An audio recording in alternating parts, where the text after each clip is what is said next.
Yo, what's up everybody, I'm Zack and welcome back to my channel of RWBY Mythology. So yes, today, first review, and this is going to be my review to the entire volume of RWBY from 1 through 8. So let's go ahead and get into it.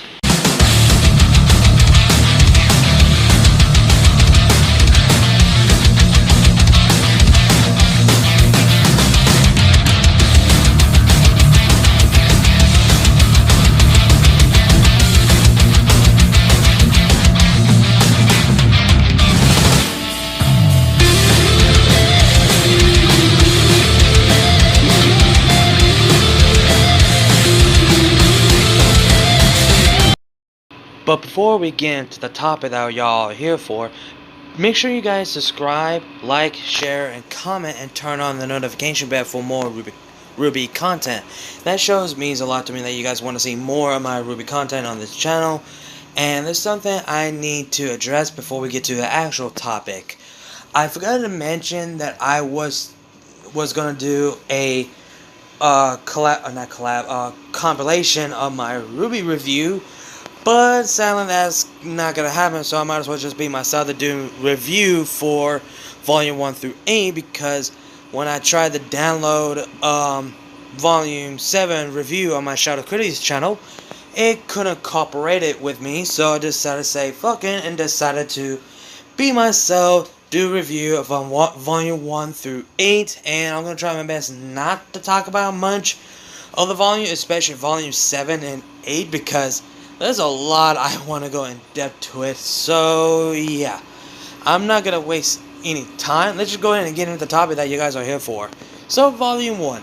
Volume 1 is, well, is good. For those people who do not know, for those new people subscribe to my channel, I discovered RWBY by watching Volume 1, Chapter 1, titled RWBY Rose, and after that I watched Volume 1 to 3.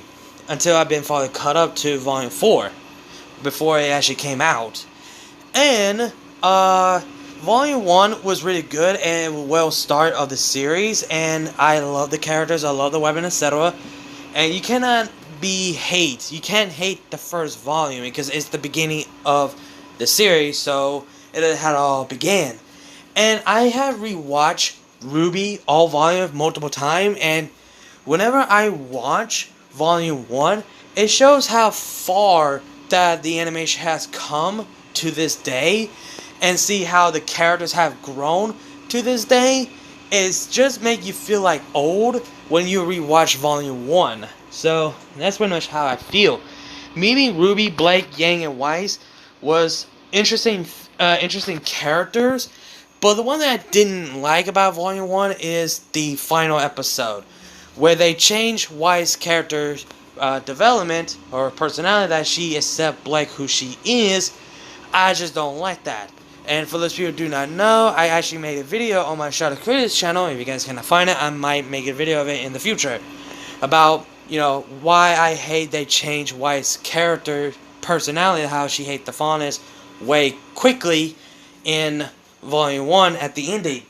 Because I just want to see Blake and Weiss being like a rival, and Blake trying to prove herself to show Weiss that she's trying to redeem herself for the things she has done in the past, and trying to show Weiss that not all faunus are terrible people, and she needs to see that humans are also terrible people as well, and Weiss needs to open her eyes that both humans and faunus are terrible people. There's some of them are good, some of them are bad, and then Weiss would understand that, yeah, both human and faunus are terrible people. So, I feel like Volume 5 is where she actually decided to gain and trust Blake immediately. Might not say it in person, because she learns that when she gets captured by the bandits, that's where she actually accepted that, yeah, some humans are terrible people as well. So nobody isn't perfect. So Blake actually have Weiss' trust as a whole. So pretty much I just want to see Blake and Weiss having a rival story arc. But sadly that never happened. Now Volume 2, well, Volume 2 is where the ship starts. And Volume 2 was good and also funny at the same time. Because one of my favorite episodes of all is the first premiere. It's the food fight. It's so goddamn hilarious. It's like you wish you had that kind of food fight in reality. But it's sad that you don't. But at the end of the day, you do get in trouble. And it's just the most funniest thing of all. Sun doesn't get all bashed into foods, while Neptune does. And that's kind of fucked up. And Volume 2 is literally focusing on about, I guess, Blake, about she's distressed about why is no one trying to stop the White Fang, etc., etc. And yeah. And it's just, Volume 2 was okay, but I still enjoyed it nonetheless. And it was like, what, the last thing of, I think it was like Monteomi's last animated before he passed away, or right after they actually finished Volume 3. I can't remember. And speaking of Volume 3, we might as well go straight to Volume 3. Volume 3. Holy shit. When I finally caught up to the entire RWBY series by watching Volume 3, I was not ready and I was not expecting, especially the final episode, where Penny death, Pyrrha's death, Ruby unlocked her Silver Eyes abilities, etc. And we get revealed the big bad herself, Salem, and it's just, Volume 3 was dark, but not much darker than Volume 8. So, yeah. It was, the entire Volume 3 literally is about the festival, honestly. The tournament, actually. And after that, it just went through shit. And it's just crazy, nonetheless. And not only that, this is where Volume 3, that everyone started doing like a what if since the yellow trailer until Volume 3. A lot of people started doing about what if Yang was a Saiyan. And that because whenever Yang gets pissed, she all get flamed up and shit. Yeah. That's the reason why people are doing what if Yang was a Saiyan. And not only that, there's some people did a what if. I think it's, there was a YouTuber name called You Only Made did two versions of Yang. One of them was what if Yang was a Saiyan. Second is what if Yang didn't lose her arm. And of course, even though I should have mentioned it back to Volume 1, but there is that he actually started a interesting what if about what if Weiss was a Faunus and see how she would feel if she was a Faunus. So yeah. And it's I don't know if you guys are interested, if you guys want me to do what if Yang was a Saiyan, even though that's one of the most popular what ifs, but on YouTube you only see two people did it. You only see two people did it what if Yang was a Saiyan. And that was it. It used to be popular and now no one actually done it. And not only that, after Volume 3, a lot of people have been doing like 3 most top popular what ifs after Volume 3. And that is, like I said, what if Yang was a Saiyan, or what if Yang didn't lose her arm. Second, what if John died besides of Pyrrha, and what if Pyrrha didn't die. So pretty much that's kind of like 4 what ifs that I just mentioned, but whatever. And man, I was caught up and I was glad until we got to Volume 4. Volume 4 is pretty much that everyone hated for some reason or for no reason. To me, I enjoyed it. To see the animation look so damn good is insane. And the one thing that hit me the most in Volume 4 is John had a video footage of Pyrrha. Even rewatching it, because I could relate to John on that, because having video footage or has something that belongs to Pyrrha is a part of you now, or part of your uniform or something like that, I actually could relate to that. And for those people who are new, I gone through with someone that I know lost. she died in the car accident 2 years ago, and that person was my girlfriend. And I actually could relate to John because having video footage or picture footage of, not footage, or picture images of that person, I completely understand. And it's literally not good for your health, literally. And John wasn't in the right path, even though he's still trying to stay the path he is now leading. If Ruby is not leading right now, John will take over. And John doesn't feel like take over, Ruby will. So, yeah. And Volume 4 was the entire Ruby characters, Team Ruby being split up. Like, we focus on Ruby, Yang, Weiss, and Blake. They both have their own unique story arcs. Well, except for Weiss, she doesn't, her story arc is a bit short compared to the other three. With Weiss is homesick, Blake trying to, think about what she should do. Yang is dealing with a PTSD, and Yang and the others are going to Haven Academy. And of course we do meet a new character, which is called Oscar, who's actually is the new Ozpin. I didn't know at first, because I was so confused of why are we focusing on this kid?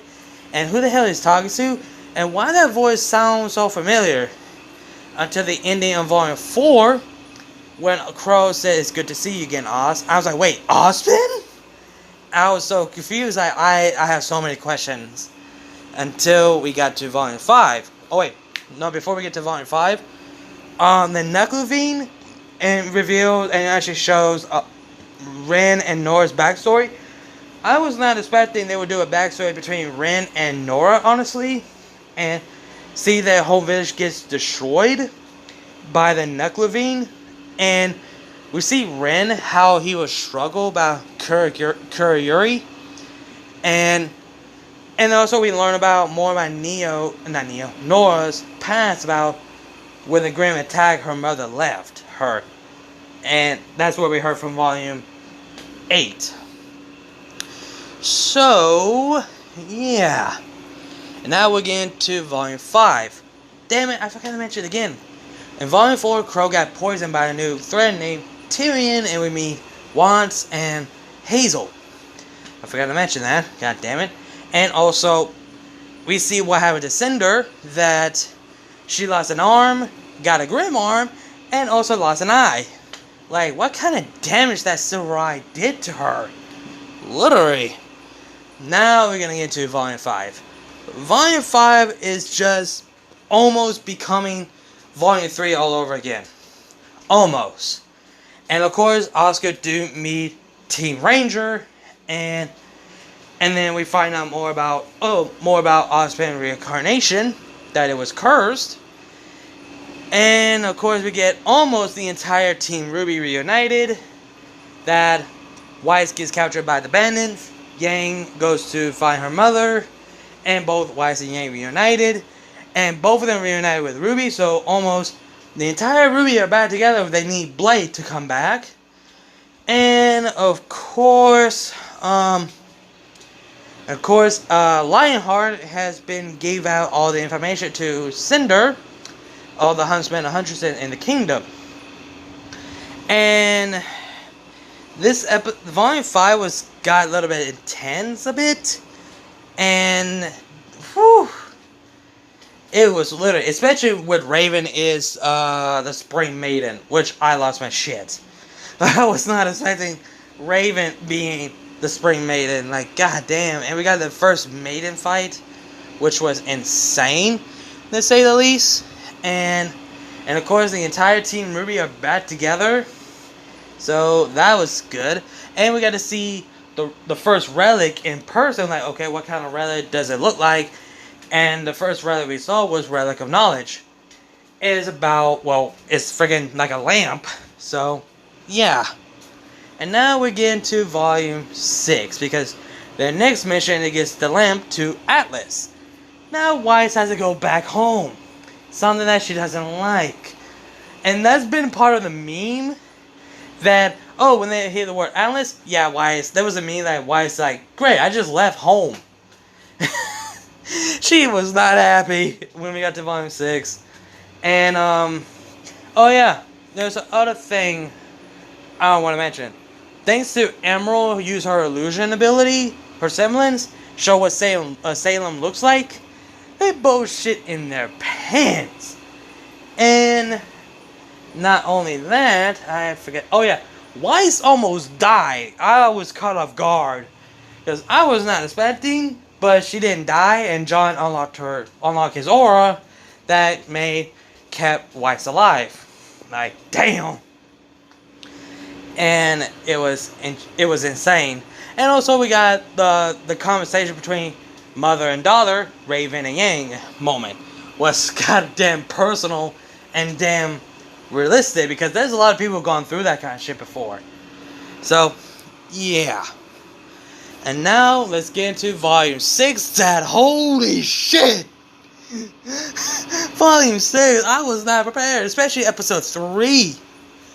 Like, in episode 2, we found out that Ozpin's been hiding something, and in episode 3 of volume 6, we got the full damn origin of Ozpin, Salem, the gods of light and dark, the relics, the magic, the maidens, all that shit. And it was insane until we got the big drop that Ozpin asked, how can I kill Salem? And Jin said, you can't. What I mean by that Salem is immortal. Y'all, some of y'all people already know. And, like, I was shocked. And the aftermath of the origin, I was pissed as Ozpin. Like, he kept that secret from everyone for the rest of his life. And then Ruby asked, what is your plan to defeat Salem? And Ozpin doesn't have one, but he get punched in the face by Crow. And the line that Crow had, like when he said, no one wanted me, I was cursed, I gave my life to you so I have something in this world, I thought I would do something good, but meeting you was the worst luck of my life. That fucking gut punched me, like, damn. And what even worse, I feel like Crow is thinking about what his sister said, that she is right, there's no beating Salem, which Raven was right. And there was one episode in volume 6 that was so freaking disturbing, like a freaking horror movie or some shit. What was it called? The Apathy? I think that was what it called. I think they were. They drain your will or something like that. It was freaking disturbing. And we got a new character named Maria Calavari, who actually revealed that she used to be a samurai warrior, and she used to be called as the Grim Reaper. And Crow being a fanboy, later on, John Rananor finds out that the truth about Ozpin, etc. And god damn, when they released the episode where they had to find Oscar, John found a freaking statue of Pyrrha. I broke down crying, and we see Pyrrha's mother. God damn it. Fucking hell. It was fucking gut punching, man. It was shit. Like, god damn it, why? And John actually learned to let things go of his grief and vengeance for Pyrrha, because Pyrrha made her choice to fight Cinder, and she knew that she's not gonna win, and she knew she's not gonna make it out alive. So, yeah. It was insane, and of course, Ruby used, trying to concentrate to use her survivability. We saw all of her past from the beginning to the present, until when all the past that she had a good time, until we got to see Summer Rose. Oh my god, I lost my shit. Like, oh my god, I'm getting goosebumps by talking about it. Like, when they show Summer Rose, I lost my shit. Like, this is the first time we actually got to saw Summer Rose, what she looks like in actual anime. It was insane. And of course, the ending when they got to Atlas, so many freaking Atlas military fleet for no fucking reason. Until we got to volume 7. Now this shit just got way serious. A lot of shit. I wish I could go down to it. And volume 7, Penny is back. I was like, wait, she was killed, but how? And until Dr. Palladina actually, what is his name, Pietro? Yeah, Pietro, I think. And he said, oh, yeah, you thought she was dead, but I rebuilt her. And I just hit myself in the hands like, oh, for fuck's sake, how would I forgot that she was a robot? We were literally forgot about that she was a robot. Like, damn it, we forgot that she could be rebuilt, but the emotion, the intent was so real. So, yeah. And, oh, wait. Volume 6, I forgot to mention, Cinder survived and she confronts Neo that she is alive, which I lost my shit. So, yeah, I just forgot to mention that. So, back to Volume 7, we meet the new characters, which is the Aesop's. We got to see how Ironwood looks. And we got to see Winter again. Which is kind of reunion, which is nice reunion, etc.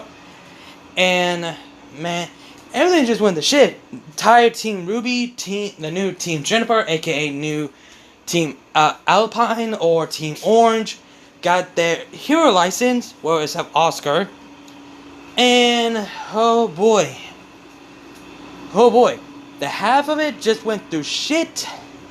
Yeah, everything went to hell. Like, Ironwood declared martial law and to arrest Team RWBY and the others for giving information to Robin. And the fight breaks out between Team RWBY and the Aesop's. The three-way fight or two-way or 2v1 fight between Tyrion, Crow against Clover. And Clover died, and I was not expecting that. They showed blood. I was not ready. Tyrion frames Crow by using a sword. It was holy fuck. Yeah, everything just went through shit 0 to 100 real quick. And Crow trying to kill Oscar, but that failed thanks to God and Nora, and that showed that Ironwood has far gone. And in the ending, Salem arrived. And this is what two things that come to my mind. One, Volume 8 is gonna get fucking dark. And the second is, we're fucked. We're so fucked. Like, literally. And now at Volume 8, oh god. When I said Volume 3 is not darker than Volume 8, Volume 8 got dark real quick. Ironwood is far gone. He just killed one of the council, and he actually is about to kill one of his, I think his name, Mero? Is that his name? Yeah, Mero.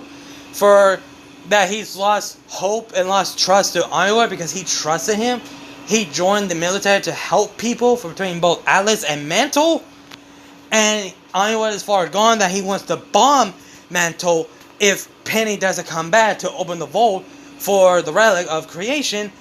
Once actually hacked Penny, and Penny's like, oh, I must open the vault. After that, I must, terminate myself, aka commit a suicide. And we get emotional where Penny actually get hacked. The one thing I didn't notice about Pietro, that he was voicing by Lee from The Walking Dead, and also voice of the Blue Beard from The Wolf Among Us. I didn't even fucking notice that. I didn't even notice that. I was like, yo, what the fuck? Of course, it makes sense. And I'm getting a flashback of Lee and Clementine relationship or some shit. And, my god.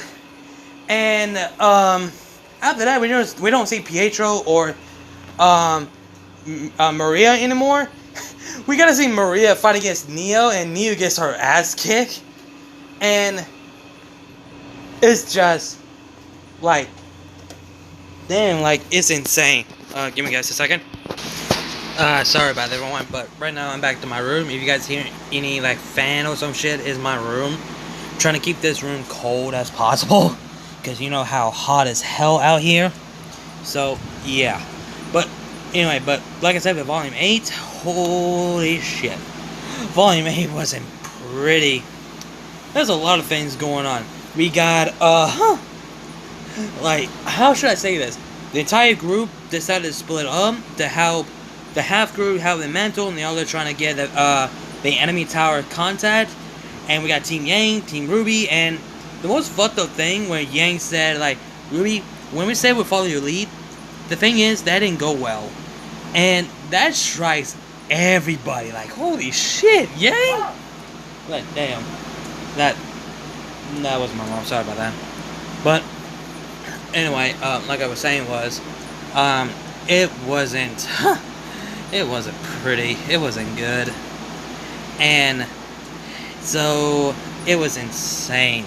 There was an episode going on between Ren, Nora, Yang, all the characters, etc.